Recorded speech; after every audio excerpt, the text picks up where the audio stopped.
ಎಲ್ಲರಿಗೂ ನಮಸ್ಕಾರಗಳು. ನಿನ್ನೆ ನಮ್ಮ ಹಳೆ ವಿದ್ಯಾರ್ಥಿಗಳಾದ ಗೀತಾ ಅವರ ಮನೆ ಶಾಂತಿಗೆ ಹೋದ ಪ್ರಯುಕ್ತ ಅಲ್ಲೇ ಹತ್ತಿರದಲ್ಲೇ ನಾಗಾವಿಯ ದರ್ಶನ ಕೂಡ ಆಯಿತು. ತಾವು ಕೂಡ ಈ ನಾಗಾವಿ ಚಿತ್ತಾಪುರ ಯಲ್ಲಮ್ಮ ದೇವಿಯ ದರ್ಶನ ಕೂಡ ಪಡೆದುಕೊಳ್ಳಿ. ಯಾಕೆಂದರೆ ನಮ್ಮ ಭಾಗದಲ್ಲೇ ತುಂಬ ಪ್ರಸಿದ್ಧವಾದಂಥ ದೇವಾಲಯ ಇದು ಮತ್ತು ಶಕ್ತಿ ದೇವತೆ ಕೂಡ.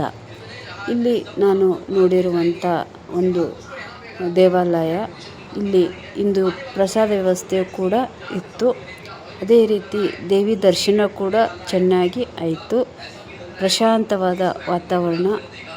ಎಲ್ಲರೂ ಈ ಒಂದು ದೇವಾಲಯಕ್ಕೆ ಬೇಸಿಗೆ ರಜೆಯಲ್ಲಿ ಮಕ್ಕಳನ್ನು ಕರೆದುಕೊಂಡು ಬಂದು ಇಲ್ಲಿರುವಂಥ ಪ್ರಮುಖ ಸ್ಥಳಗಳನ್ನು ತೋರಿಸಿಕೊಂಡು ಹೋಗಬೇಕು.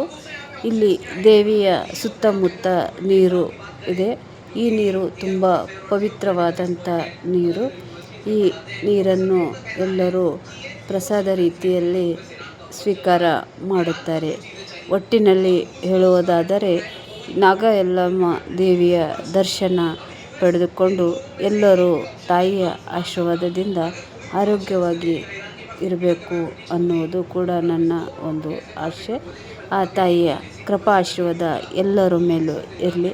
ಈ ವಿಡಿಯೋ ಇಷ್ಟವಾದರೆ ಶೇರ್ ಮಾಡಿ, ಲೈಕ್ ಮಾಡಿ, ಸಬ್ಸ್ಕ್ರೈಬ್ ಮಾಡಿ. ಧನ್ಯವಾದಗಳು. ಒಂದು ಸಲ ನಾಗಾವಿಯ ದರ್ಶನವನ್ನು ಪಡೆದುಕೊಳ್ಳಿ. ಕಾಮೆಂಟ್ ಬಾಕ್ಸ್ನಲ್ಲಿ ತಾವು ಕಾಮೆಂಟನ್ನು ಕೂಡ ಬರೆಯಿರಿ. ದೇವಿಯ ದರ್ಶನ ನನಗೆ ಸಿಕ್ಕಿದ್ದು ನನ್ನ ಪೂರ್ವಜನ್ಮದ ಪುಣ್ಯವೇ ಸರಿ. ಅಷ್ಟು ಒಂದು ಇವತ್ತು ನನಗೆ ದೇವಿಯ ದರ್ಶನ ತುಂಬ ಚೆನ್ನಾಗಿ ಆಯಿತು. ಏಕೆಂದರೆ ಜನಸಂಖ್ಯೆ ಕಡಿಮೆ ಇತ್ತು. ನಾವು ವಾರದ ಮಧ್ಯದಲ್ಲಿ ಹೋಗಿದ್ವಿ. ಶುಕ್ರವಾರ, ಅಮಾವಾಸ್ಯೆ, ಹುಣ್ಣಿ, ಹಬ್ಬ ಹರಿದಿನಗಳಲ್ಲಿ ಹೆಚ್ಚಿನ ಸಂಖ್ಯೆಯಲ್ಲಿ ಜನ ಬರುತ್ತಾರೆ. ಧನ್ಯವಾದಗಳು.